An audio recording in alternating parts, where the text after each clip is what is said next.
things Americans do that confuse the rest of the world. Very curious to see what these things are. But if you guys are excited, make sure to like and subscribe. Now let's dive straight into this video. The United States of America is the land of the free, the home of the brave, and also the home to a lot of weird stuff that most other countries don't do.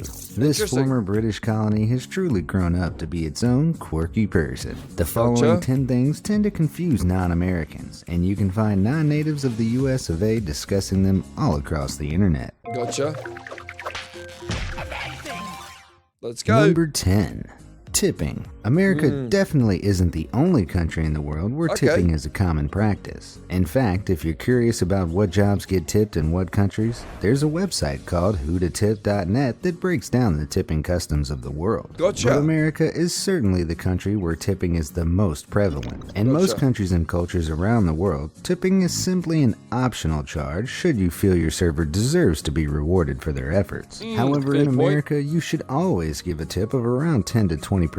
Especially at restaurants. Tipping is a big part of American culture, which seems odd to outsiders. People may dislike tipping, but it's probably here to stay. In America, the unspoken system is that food prices in restaurants are lower than they should be because tips allow the restaurant to pay their waitstaff less. They can then charge you less for food. At least that's what you can try telling your friend the next time he doesn't want to contribute to the tip at a restaurant because he recently saw Reservoir Dogs. While a lot of people argue that tipping is a good thing because it increases the quality of service you receive, this isn't actually true. Cornell University published a study that revealed the real reason people tip, more or less, is basically random, and customers who receive great service tip on average just 1% more than those who don't. Lots of people around the world look at America and ask, why not pay service workers a normal amount of money and just make the food more expensive? Number 9. Have few vacation days. Americans don't go on vacation as much as the rest of the world does. On average, we're given only 12 vacation days by our work, as opposed to Europeans. 12 vacation days a year. Wow. I think over here in New Zealand, you get up to about maybe 3 to 5 weeks, depending on your job. So what's that? 7 times 5, so about, I don't know, 18 to maybe 30 days off for the year. So we have something called annual leave, which you bank up a certain amount of hours. Again, depending on what job you work in. But we get a certain amount of sick days here in New Zealand that you can take off. And the thing about sick days here in New Zealand is if you don't take your sick days, they disappear. So it's kind of like an incentive to call in and pull a sickie. We call it pulling a sickie here in New Zealand, where, you do exactly that.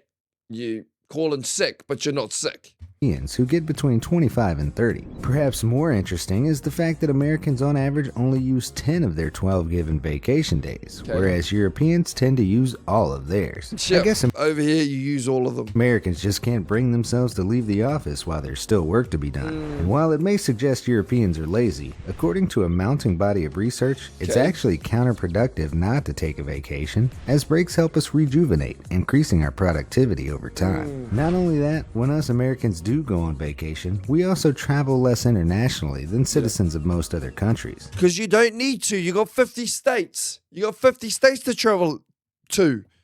Why go travel to another country when you live in Ohio and you want to have the tropical feel? Well, just travel to Florida and you'll get that feel. Oh, you want to go to a hot place? Well, then go to Arizona. You know what I mean? You guys got everything. You want a big city? Go to New York.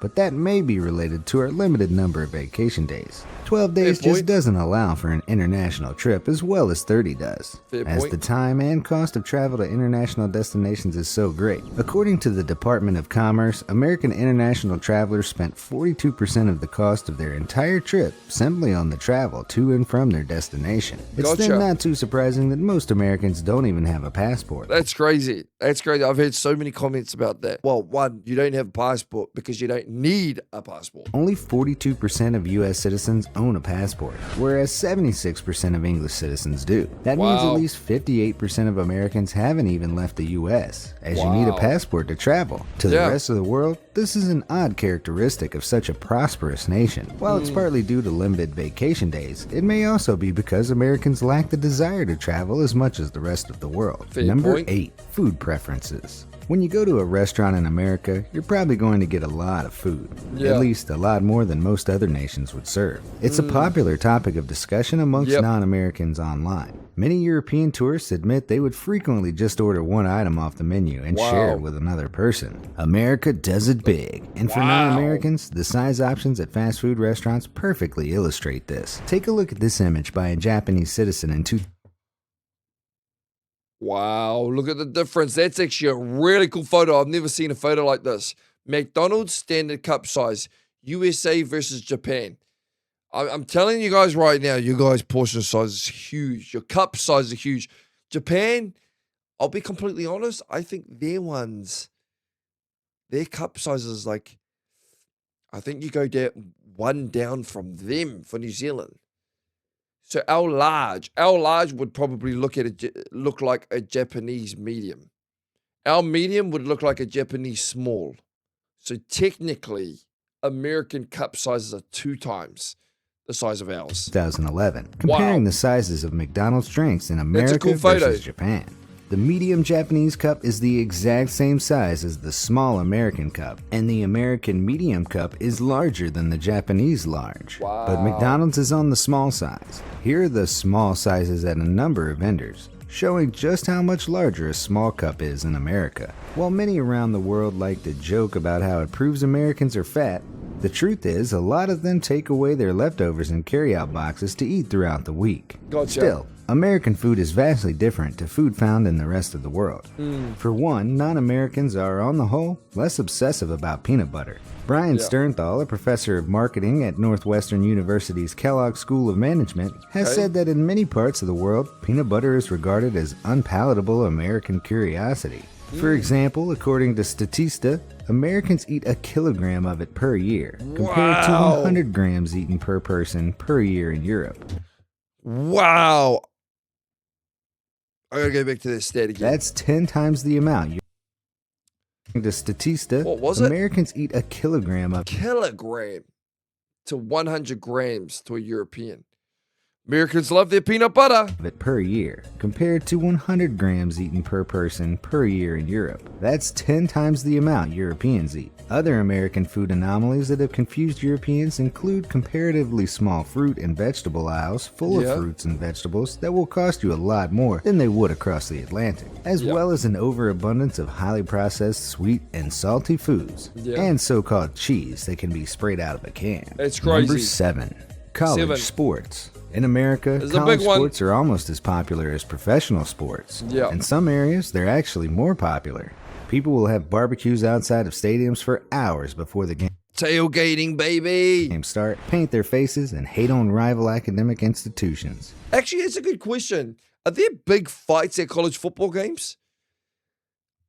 Can there be some big fights after the game? Because everyone's so passionate about their teams. Bet you there'd be a lot of emotion running after the game. College athletics are taken just as seriously by the fans. Who don't care that the players aren't as good as the pros and aren't even getting paid. This may be baffling to our neighbors, but there is an explanation for this American pastime of watching what are literally amateur games. Unlike most fun-sized European countries, America is massive. There are lots of places that just aren't anywhere near a major city where you could go and see a professional team play. Colleges are the next best thing, and there's bound to be one of them nearby at least. College football and basketball also actually predate those sports' professional leagues, so college athletics culture has been around forever. Number 6. Prescription drug commercials. Non-Americans who travel to the US are often surprised to find that there are advertisements for prescription drugs on regular television. You can't go and buy them from stores, so the commercials urge viewers to ask their doctor about them. In 2016, Kantar Media, a firm that tracks multimedia advertising, reported that nearly 800,000 prescription drug advertisements were aired on television, which was a 65% increase from just 4 years prior. Basically, the reason these commercials don't exist in other countries is because they aren't legal illegal in other countries. In fact, the only other country where these kinds of commercials exist is New Zealand. The US pharmaceutical industry is... I've heard that. New Zealand. I had a cousin that came back. He lived in America, came back just recently, and his father-in-law actually owns a big gym business over in America. And so he deals with all like the protein and all the things for gym freaks and people that want to just live a healthy life. And he said there are certain things in America that you can buy over the table. You have to get a doctor to prescribe it to you here in New Zealand. He said there are a lot of things that that you have to get prescribed here in New Zealand, where over in America you can just go to a store and pretty much just buy it. Huge. It generated $425 billion in 2015. Wow. If they're allowed to advertise, of course they're going to. And it works. Direct-to-consumer advertised drugs tend to sell better than drugs that aren't. But they're controversial, and it seems the reason America allows them comes down to our free speech protections under the First Amendment. Governments of most countries around the world think they're dangerous, and the research suggests they're not wrong. Even the American Medical Association has called for a ban on them, as these advertisements have been proven by studies to broaden the scope of who gets treated with prescription drugs. They also lead to patients being influenced to take newer, less effective drugs that often cost more. For example, Vioxx, which was later withdrawn as it caused life-threatening side effects such as increasing the risk of heart attack and strokes. Number 5. Soccer. America, of course, isn't the only country that plays soccer, but we are one of the only countries that calls the game you play with your feet soccer and the one you play with your hands football. We stand with countries like Australia, Korea, South Africa, and Italy in not calling the sport football. Understandably, it confuses most of the world. No. Football is American football. I've always known that. Football, American football. The round ball is called soccer. It's soccer. It's not football. Football is American football. So, what is the origin of this counterintuitive name? Soccer is an abbreviation of association, which came from association football, the official name for the game. The suffix "er" was added as a common jocular slang term of the time. The reason the name is stuck is because American football developed in the mid-19th century, evolving from the British game of rugby. Back then, rugby was loosely known as football, but it was often called rugby to make the distinction. All these sports were about moving the ball forward, but as the game Because sometimes, like, rugby can kind of be called football. Sometimes, I know a lot of Aussies will call it footy, but man, we just call it rugby here in New Zealand. But, yeah, football, I'm just by watching American movies, from my research, I've always known football to be associated with American football. What I would always call it just NFL, which is obviously pro league. But yeah, football is American football. Developed across the pond, Americans developed different rules about how you were allowed to do it and what you could wear. The most popular rule set in England ended up being the one where you can only use your feet. And the most popular rule set in America ended up being the one where you get to smash into each other. Hence why the two totally different sports have the same names in the two countries. Number 4.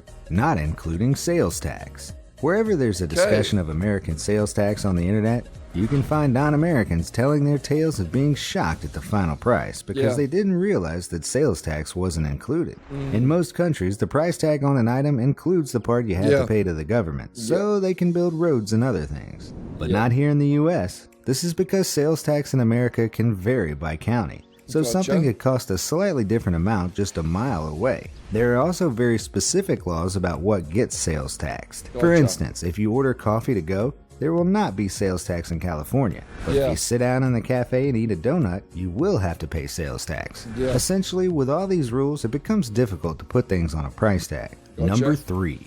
Not using the metric system. The United States of America has no need for universally accepted and logical measurement systems because Thomas Jefferson said so. In 1790, when the metric system was being developed, He simply decided not to bring it to America.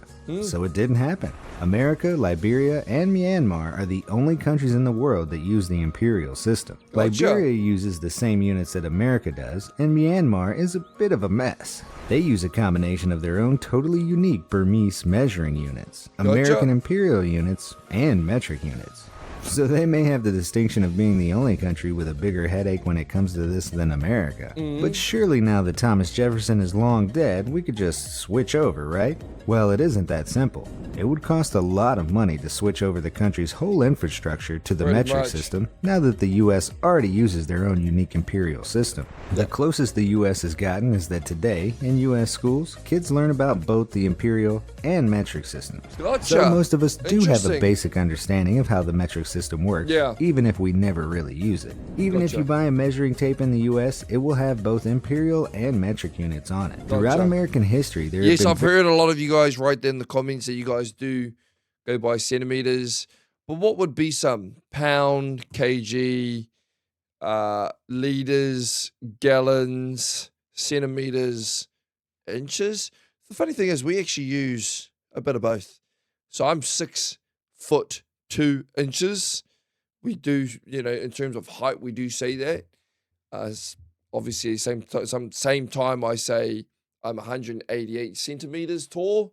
So various attempts to reform the system and switch over, but none have succeeded. It would seem as though Thomas Jefferson's wish for an extra special system shall live on for the foreseeable future. It hasn't come without its consequences, though, as this confusion has led to enormous mistakes, like the Mars orbiter that was lost by NASA because of a metric system mix-up. Number 2. Month before the day. The United States is the only country that, when writing out the date, puts the month before the day, and it seems to extremely aggravate the rest of the world. Most other countries write the day, then the month, then the year. I gotta always remember that with America, that you switch them around. But generally, it will kind of, you'd obviously know. For an American seeing a New Zealand way of doing things, you'd know, because if it's a month, it can only go up to 12 months, obviously. So if I had the 29th in there, you'd automatically go, okay, well, that's obviously, what is it? What is the word for this? Is it just month before the day? Anyways, you'd know that, okay, they're not from America because we put the month first, then the day. Of countries and most of Europe and South America do it this way. It seems logical as the units of time are then in order from smallest to largest. Also seemingly logical is how the date is written in China and Japan, which is year, month, day, or largest to smallest. So why do we format time? Does everyone want to just get even more and more and more confusing? Like this? Well, unfortunately, there's no widely accepted answer as to why this is the case. The month-day-year order was used in Britain in the 1800s, but why we chose to keep it when Britain ceased to do so is something of a historical mystery. The best guess is likely that the order reflects how Americans say dates verbally. An American would be more likely to say that it's January 1st, more than they would be likely to say the 1st of January. Our notation then could simply be... Okay, so my birthday is on January the 1st. If you ask my kids, it's always 1st of January. My birthday, 24th of September. That's how you say it here in New Zealand. You'd never say, oh, my birthday is in September the 24th. Funny. Difference. It's just two totally different worlds we live in. Be a way of writing out what would be the most conversational. Number 1. Having a drinking age of 21. A 20-year-old European may be in for a shock when they fly to the US and discover that they can no longer legally drink alcohol. While you may already know about this peculiar American practice, what you may not know is why it is the case. In 1984, the US passed a law called the Drinking Age Act. It stated that if a state did not create a minimum drinking age of 21, they would lose up to 10% of their federal highway funding. The states all took the hint and made the drinking age 21. But why 21? Well, America has a long and storied past with alcohol, including prohibition. Lawmakers didn't just pick the number out of a hat. It dates back centuries to Old English common law, which states a person becomes a full adult aged 21, at which age a person could, among other things, vote and become a knight. Still, as shown by this map, the US is one of just a few developed countries to have a minimum legal drinking age over 18. In fact, in some countries like Belgium and Germany, 16-year-olds are allowed to purchase alcohol. Alcoholic or not, if you order a drink in America, you're probably going to get it with a lot of ice. Yeah. In most other countries, Love you it. just won't see the sheer quantity of ice that you'll get in your American beverage. Granted, you'll often get ice in your drinks in many European countries, but ice-cold beverages are the default option in America. Whereas lots of people from other countries don't have the same preference, and drinks aren't always served with ice. This cultural difference is frequently debated online. It could be because in some countries you shouldn't drink the tap water, which is where that ice came from, and in others it just isn't common to automatically have ice with a meal at a restaurant. So, people of the internet. Very interesting, very interesting. I forgot about that. The month goes first for America. Over here, it's the day. But so many differences, and it's crazy that people on the other side of the world have been brought up to think different to me. I just thought growing up, okay, everyone does this. Everyone goes by this. Everyone goes by kilometers, kgs, centimeters. Everyone does it. Everyone does it. No, not everyone does it. Everyone goes by different metric systems, different dates, different way of living. It's so cool to see the differences. I mean, there's no right or wrong, obviously. There's convenient and not convenient. But overall, really enjoyed this video. Things Americans do that confuse the rest of the world. If you guys enjoyed this, make sure to like and subscribe. Also, make sure to come check me out on Twitch. We go live Monday to Thursday. You guys can come hang out with me and we can react to American videos together. And we'll see you guys in the next video. Let's go.